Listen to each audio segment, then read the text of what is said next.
Oke, Assalamualaikum warahmatullahi wabarakatuh. Kembali bersama channel kami di channel pembelajaran jarak jauh. Ini adalah channel panduan bagi orang tua peserta didik kelas 6 dalam membimbing dan mengawasi anandanya dalam melaksanakan pembelajaran jarak jauh.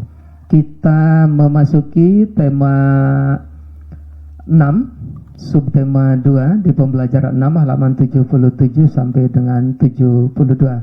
Namun sebelumnya kita berdoa dulu menurut agama dan keyakinan masing-masing. Kemudian ingat pesan Ibu dengan melaksanakan 3M, memakai masker, menjauhi kerumunan dan menjaga jarak. Kemudian berikutnya saya tegaskan kembali bahwa ini adalah panduan bagi orang tua peserta didik kelas 6. Baik, Yanda dan Bunda, kita mulai memasuki pembelajaran berikutnya. Ini tujuan pembelajaran harus dipahami oleh anak-anak kita, bahwa kesatu dengan kegiatan membaca, kalian dapat menjelaskan pentingnya pelaksanaan hak sebagai warga negara, dan seterusnya hingga tujuan pembelajaran yang ke-6. Baik, kemudian di halaman berikutnya, di desa tempat tinggal Beni sedang diadakan pemilihan kepala desa. Beni bertugas menjaga adiknya di rumah karena ayah dan ibu Beni sedang ikut memilih di balai desa. Nah, ayah dan ibu Beni telah mendapatkan haknya sebagai warga negara Indonesia, yaitu hak mengemukakan pendapat melalui pemilihan kepala desa. Hak ini termasuk hak dalam bidang politik. Sudahkah kamu mendapatkan hakmu sebagai warga negara Indonesia? Nah, itu pertanyaan yang harus anak-anak kita jawab.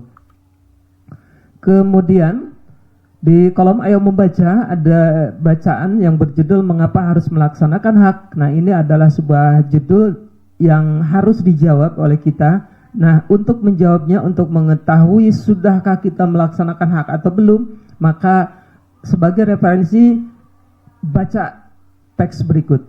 Pemenuhan hak warga negara Indonesia berkaitan erat dengan upaya pemerintah Indonesia dalam mencapai tujuan nasional Indonesia. Kamu tentu sudah memahami tujuan nasional Indonesia sebagaimana tercantum dalam pembukaan Undang-Undang Dasar Negara Republik Indonesia tahun 1945 alinea keempat. Nah, untuk mencapai tujuan nasional ditetapkan hak dan kewajiban warga negara Indonesia dalam pasal-pasal Undang-Undang Dasar Negara Republik Indonesia. Apa sajakah itu? Silakan lanjutkan bacaannya dengan baik dan benar agar mengetahui maksud dan tujuannya.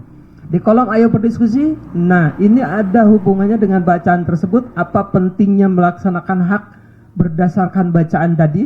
Nah, ini adalah hanya sebuah contoh. Jadi tergantung nanti anak kita menjawabnya seperti apa. Yang jelas patokannya, referensinya adalah bacaan tersebut. Misalkan saya beri contoh untuk pertanyaan dan jawaban nomor 1. 1. Mewujudkan sistem pemerintahan yang demokratis, mempercepat pembangunan secara nasional dan tercapainya tujuan nasional dan lain sebagainya. Ini adalah contoh jawaban nomor 2. Apa pentingnya melaksanakan hak untuk dirimu? Misalkan dapat belajar dengan lancar dan terusnya. Nah, kemudian di kolom berikutnya, ayo berlatih. Bacalah kembali bacaan tersebut, mengapa harus melaksanakan hak dengan cermat, kemudian jelaskan informasi penting yang terdapat pada setiap paragraf. Misalkan nomor 1, tulis kalimat utamanya. Nomor 2, tuliskan gagasan utama tiap paragraf. Yang ketiga, tulis gagasan utama dari teks non-fiksi tersebut berdasarkan gagasan utama setiap paragraf. Nah, jawabannya ditulis pada tabel berikut. Di buku tematik sudah disediakan. Saya beri contoh, misalkan paragraf 1 kalimat utamanya, pemenuhan hak WNI warga negara Indonesia yang berkaitan erat dengan upaya pemerintah Indonesia dalam mencapai tujuan nasional Indonesia. Gagasan utama paragraf 1 adalah pemenuhan hak warga negara Indonesia. Ini paragraf 2, paragraf 3 dan seterusnya. Silakan, sekali lagi ini hanyalah referensi, sesuaikan jawabannya dengan hasil pekerjaan anak. Jika kurang tepat, maka kewajiban kita semua untuk meluruskannya atau mengkoreksinya. Di kolom ayo menulis sebagai warga negara Indonesia yang baik, tentu kamu sudah pernah melaksanakan hak. Coba tuliskan pengalamanmu melaksanakan hak sebagai warga negara Indonesia. Tuliskan di sini, ya. Nah, di sini. Misalkan satu, hak yang telah saya jalani, misalnya hak memperoleh pendidikan, hak ini terdapat dalam Undang-Undang Dasar 1945, pasal disebutkan 31, ayatnya disebutkan, ayat 1 bunyinya disebutkan. Setiap warga negara berhak mendapatkan pendidikan. Nah, banyak hak yang telah kalian dapat, misalnya hak mendapatkan perlindungan, itu termasuk ke dalam pasal berapa? Cari ya nanti. Referensinya ada Undang-Undang Dasar 1945. Silakan dibuka bukunya atau bisa dicari di pencarian di Google.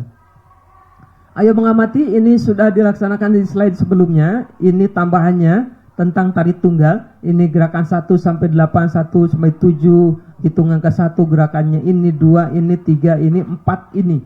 Ikuti karena ini adalah latihan. Kemudian di kolom berikutnya, ayo berlatih seperti tadi, memilih tarian kreasi daerah jenis tunggal. Nah, kemudian carilah kaset video ya, untuk mengiringinya, persiapkan unsur-unsur tariannya, busananya misalnya, dan lain sebagainya. Kemudian pentaskan sebuah tarian lengkap dengan unsur-unsurnya, baik busana maupun properti tarian. Pentaskan sebuah tarian lengkap dengan busana dan properti yang kamu butuhkan. Nah, ini disesuaikan dengan tugas dari Bapak dan Ibu guru kalian. Kemudian berikutnya, nah ini, ayo renungkan tentang pembelajaran hari ini. Silakan Yanda dan Bunda bertanya kepada anak-anak kita, mana yang belum paham, yang sudah paham, mana yang kurang mengerti dan kurang paham. Kemudian komunikasikan. Jika Yanda dan Bunda ternyata belum bisa memberikan masukan atas keluhan anak kita, maka Yanda dan Bunda bisa diskusikan, komunikasikan dengan Bapak dan Ibu guru anak kita. Terima kasih atas perhatiannya, semoga bermanfaat. Wassalamualaikum warahmatullahi wabarakatuh.